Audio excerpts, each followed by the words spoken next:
No.1. G'day friends, you're tuning into a cast of one of AllReasonNoLogic's Sunday King of the Hill. But this one has something special. We are graced by the ranked #1 team gameplay in the world, Raigeki. Coming in at a ridiculous OS of 64, Raigeki is joining our Kings team in the middle of this map. Joining me in the commentators booth for casting and to explain the rules of our King of the Hill lobbies, we have Pradith and Tank Tom. So starting on the rules for this one, there is a no rush 10-minute timer, and in that time, each of the kings has to stay inside of their own little circle, and the entirety of the outside team, the peasants, have to stay in their outer ring. This map is divided into 5 sections, each one of them being a triangle. You cannot leave your triangle until either the king is dead or the peasants are dead, at which point you can spill on in and try and help the other teams. A couple of other little momentary things to look at is that you can't use defensive structures that are capable of hitting the other players. Something that's just happened here is one of the kings has dropped out, and Raigeki, being the absolute Chad that he is deciding to take two kings' places. So we'll see whether the OS 64 player can actually manage to win 2 king positions, or if that is the downfall of the king's players. There's going to be a huge responsibility for Micro once we hit that 10-minute mark. These fights get hectic at the best of times. So when he's got 2 king positions fighting 4 different fronts at once, he's going to be kept very busy. But the eco boom that he starts with will hopefully give him the resources to maybe handle some of that a little bit better. Not sure if you put that in the comments already, Prey, but all the kings have a plus 40% bonus. Oh yeah, definitely didn't say that one. Yes, the way that this is made fair is by the kings having a resource bonus, so that's plus energy and plus metal. And so even though this map, that gives us a relatively even win rate for the kings versus the peasants on the outside.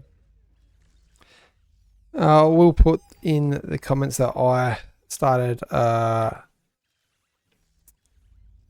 here just because we had one extra player in the game. We wanted to include a few latecomers, and unfortunately, as these pings indicate, someone is breaking the rules, and even though they're definitely an English speaker, unfortunately they just did not follow the rules and unfortunately had to leave the game as a result.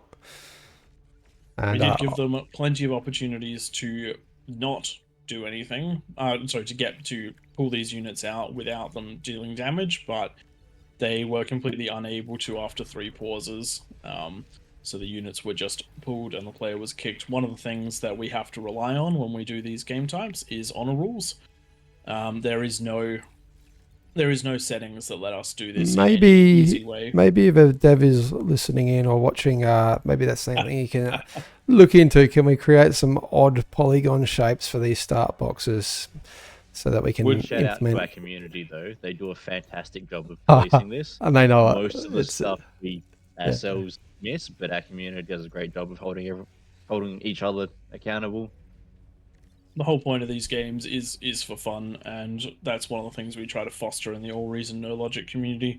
We're genuinely just here for fun. It's why we started streaming in the first place. And I've had a bunch of people join us because they think we're decent guys. We're fun, right? Sure. I'm sure you're fun. It's not like I know you in real life and can say that you're not. Love what Duffy's doing over here, so I gave him my comment this stage, and see most of the middle of the map, apart from Raigeki, just dropping his T2 lab now. I've gone to T2, whereas Duffy's the only person on the outside of the map. We like to call them the peasants, only because we are them as well. Otherwise, we'd call them something else, maybe the Horde, as Pradith likes to refer to them. But using 2 comms worth of metal to keep up with those kings, quite like that. Good old World of Warcraft terms. What I do not like is the fact that I had to take a base that maybe wasn't set up with an ideal build order. I'm definitely running a little bit behind over here. See how that goes for me. It's interesting to look at the different strategies that each player does. We've actually just seen the Pink King sacrifice his com for extra metal. Don't think I've ever seen the Kings do that before. Usually the plus 40% is enough to get them online and rolling. We'll see whether that comes into play, but at the moment, actually, it definitely is coming into play. He's down well below the 300 metal mark, and looking around the map for a couple of other ecos, definitely wind heavy, definitely conversion heavy, and we'll see just how many players go for that T2 push or just try and defend. Defending as the peasants is not the way to go in this map. You do have to try and get damage done to the kings at the 10-minute mark. That is the pivotal moment. You can see the experience coming through for Raigeki with his bases. He's got an economy more than double the next player at this stage. I mean, it makes sense because he has 2 bases. At more than double is pretty impressive. I mean, the pink commander's doing quite well, as is the cream-coloured commander, both on strong or equivalent ecos, I would suggest. And then as for the around the bases of the peasants, definitely Duffy in that lead with those extra commanders in there, well ahead of everyone else. Me all the way down the bottom. The extra commander definitely makes a difference. Yeah, when you start so far behind, it is what it is. Looking at the light green player, you can already see that there's a lot of pawns, a lot of grunts coming out. Looks like this is going to be a T1 rush from me. And you never know whether you want to build the units as you go or whether you wait until like 9 minutes because you forgot and you're building eco and then try and get as much as you can together. There's definitely a balance.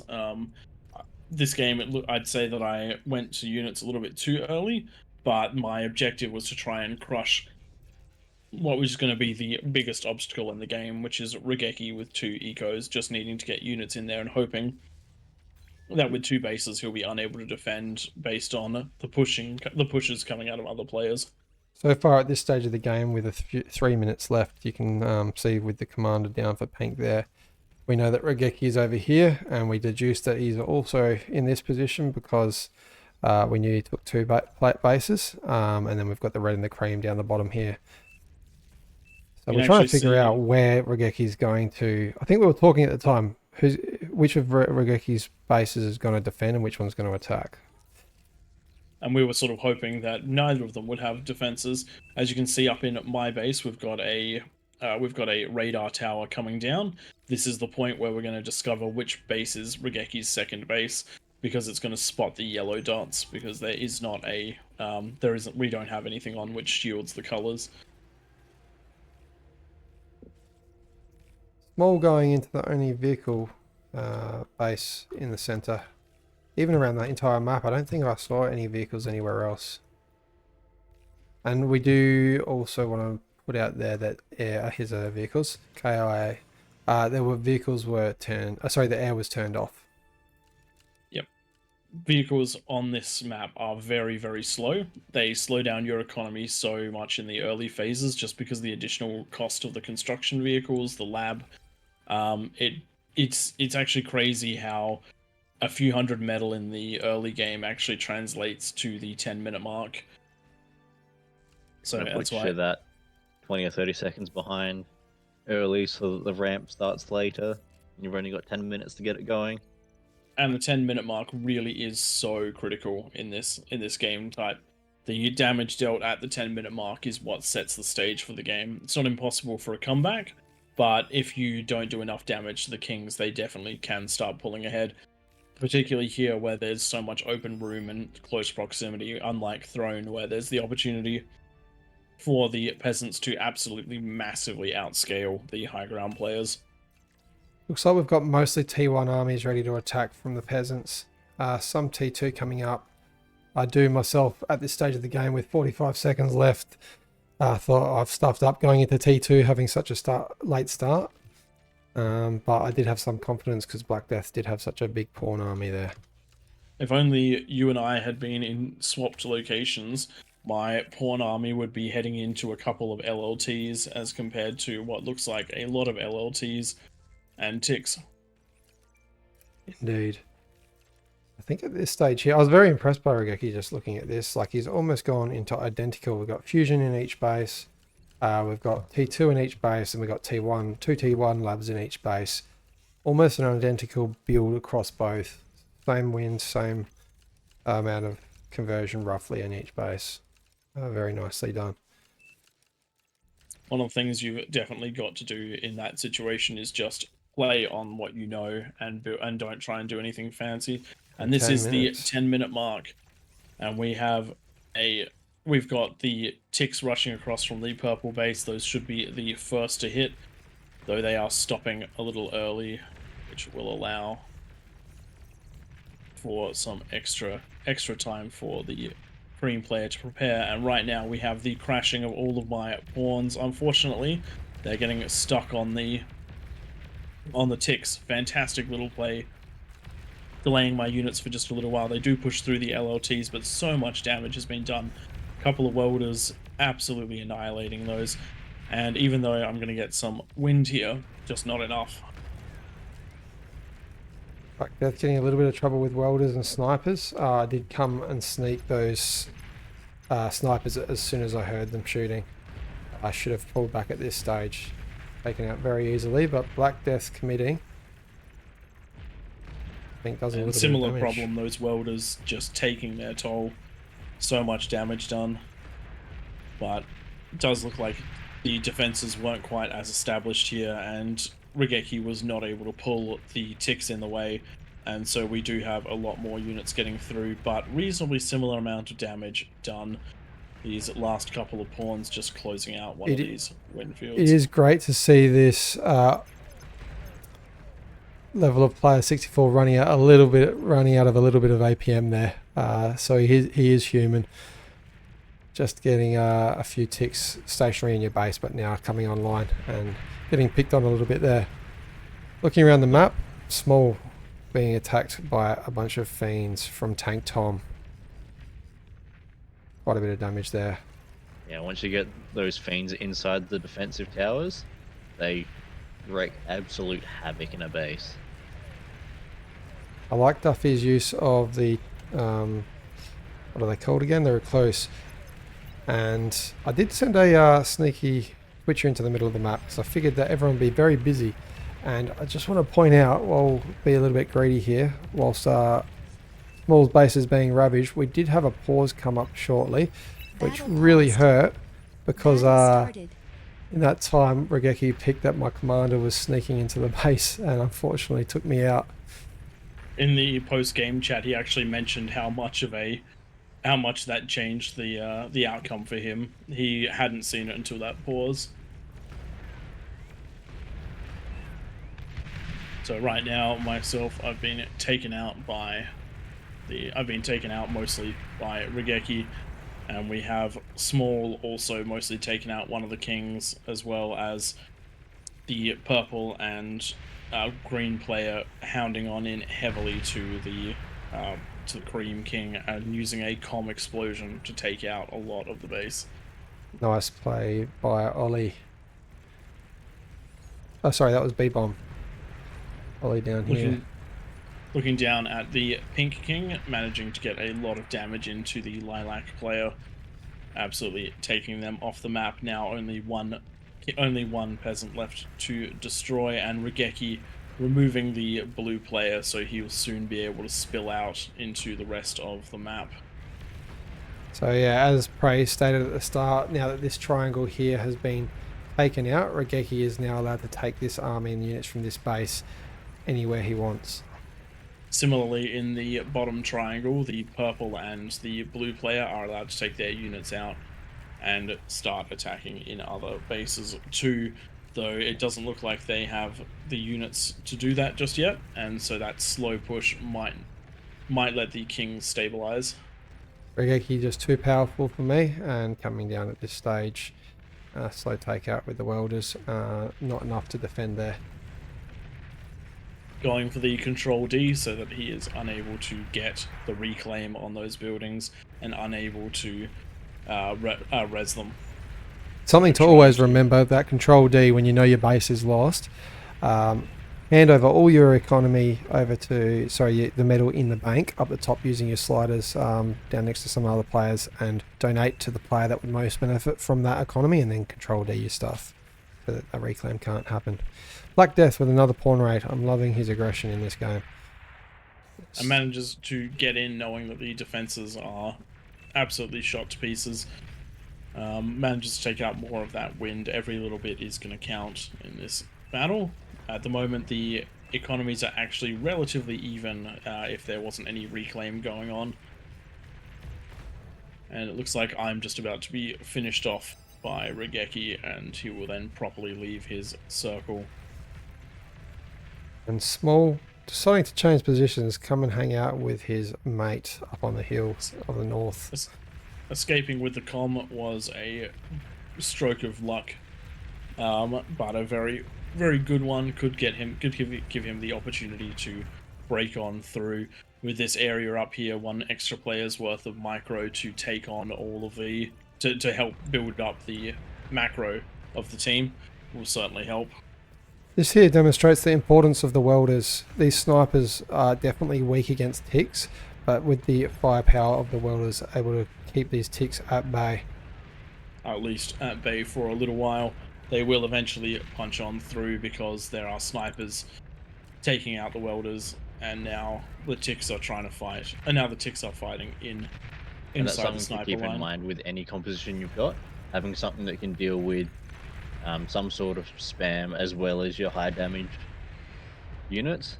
Because if you've got nothing but Sheldons or snipers, then any spam will punch on through to them relatively easily. Ollie unfortunately pushing probably into the most heavily defended choke point of any of the King's bases at this point of the game. Also went in without a smuggler or a any sort of radar or radar jammer, so he had units that are great for long range, but didn't have the tools with them to allow him to fight effectively against anything. Most units have got a vision range that's shorter than what their attack range is. So particularly once you start getting into T2, T3 units, it's definitely worth either having the vision from something like tick streaming past, or having a radar with them so that they can shoot at their maximum limits. And in that situation where they were being shot at by a persecutor, the ticks and a radar jammer would definitely have been the play of choice. Looking up at the cream player, it looks like some of this front is finally breaking. Those snipers doing great damage, pushing on in. The welders trying to get to them, but these snipers having just enough firepower to keep them away. Maybe not, actually.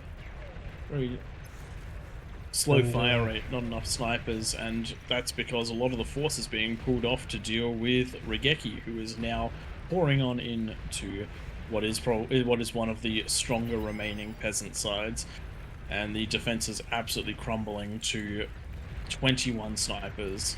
Lewis B saved by the bell, the yellow bell in the form of Raigeki, who is currently being attacked by some termites by Tank Tom.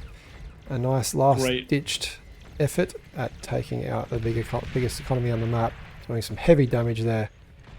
Definitely a risk going for those fusions because they're being healed. But if you can take the fusions down, that's going to be huge and set Raigeki back, particularly if you can get more than one. And it does look like Tank Tom is going to get nearly gets 2 of them. If he'd managed to get that second one, that would have been great, absolutely great damage. Now we've got Ollie trying to return the favour over on Raigeki's other base. But it does look like one sniper is taking a couple of these out. Does some missile dodging, but doesn't get them all. But it does give Raigeki a little bit of time to get some units in place, though not enough to stop these recluse from punching on in. They are targeting the fusion, which does need to go down. These recluse doing a lot more damage than the vortex equivalent, the termite. They're also better for microing because you can dip them up above the hill line, let them fire their missiles off and drop on down instead of having to constantly fire lasers. Great amount of damage being done, and Raigeki having to fight on so many fronts. Even his OS 64 not quite able to micro every single engagement. So he is now down to one base instead of the 2 that he had. You can see the yellow dot bouncing around the map for where his vision is at the time. I definitely think that the early eco assisted him a lot, but then it was his micro that really made this game possible. I don't think there are many players that would be able to manage with 2 king spots. It doesn't surprise us that he's rank 1 for 8 vs 8 or large team games. I think large teams class is anything more than 5 vs 5. Correct me if I'm wrong. And in those games, micro definitely helps, and it's definitely king. Looking at the 2 peasants that completely won their circle, going for massive amounts of spiders trying to get the damage in, but Raigeki has put units in the middle, welders and snipers, to try to make sure that these units cannot continue to push across. Unfortunately, probably the best choice there, and it's always hard to tell, would have been simply just going up this pink base there, but you never to know, because pink, I think at this stage of the game, we had not scouted them at all. You do say that's the best place to go up, but there are also 8 Scorpion pop-up turrets. They weren't there about 2 minutes ago, they just got mass built. When you see this many spiders, definitely be getting yourself some pop-up turrets. But the spiders into Raigeki's base, and with Raigeki's other base gutted, we'll see just how much damage these guys can do. And both fusions go down. But both fusions go down anyway. Fantastic job.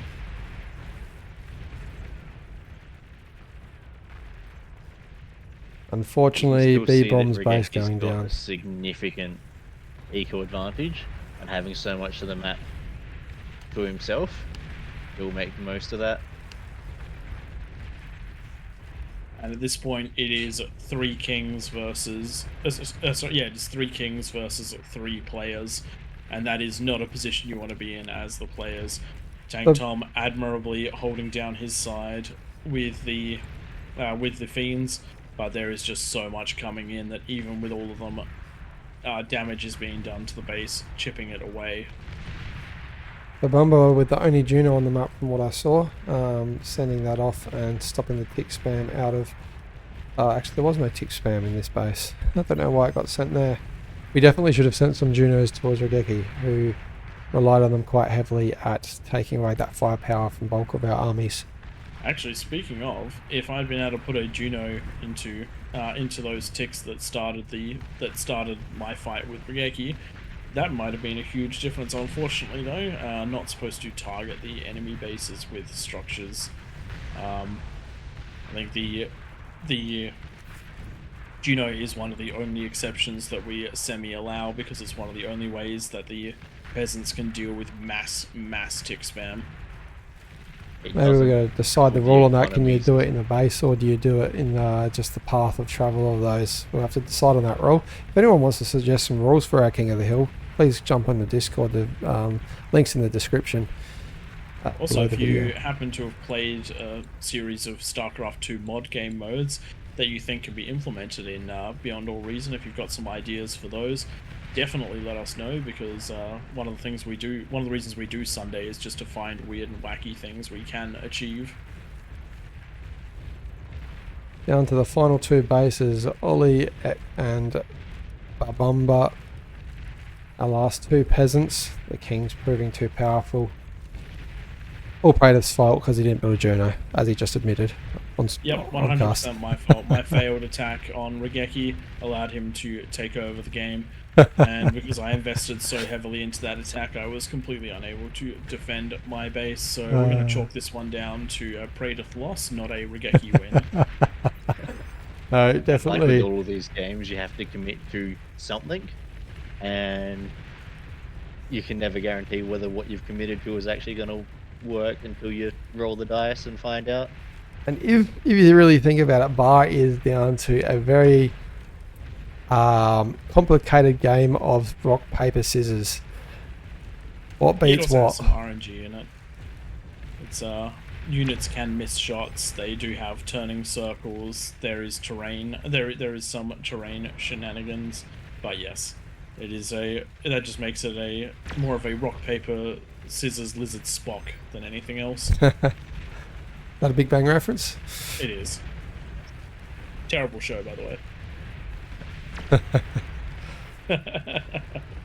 We're up to T3, cream color, Lewis B Just bringing looking in the down orders. at the snipers coming on in, they're being picked apart by ticks and grunts, and this just shows the power that T1 units can still have against T2. Just gotta engage the right ways and know the right counters. It's probably worth pointing out at this point, pretty much everyone was in spectator, essentially admiring the battlefield by this point. Oh look, I was actually kind of happy I was one of the first players eliminated, because it meant I could watch the entire spectacle.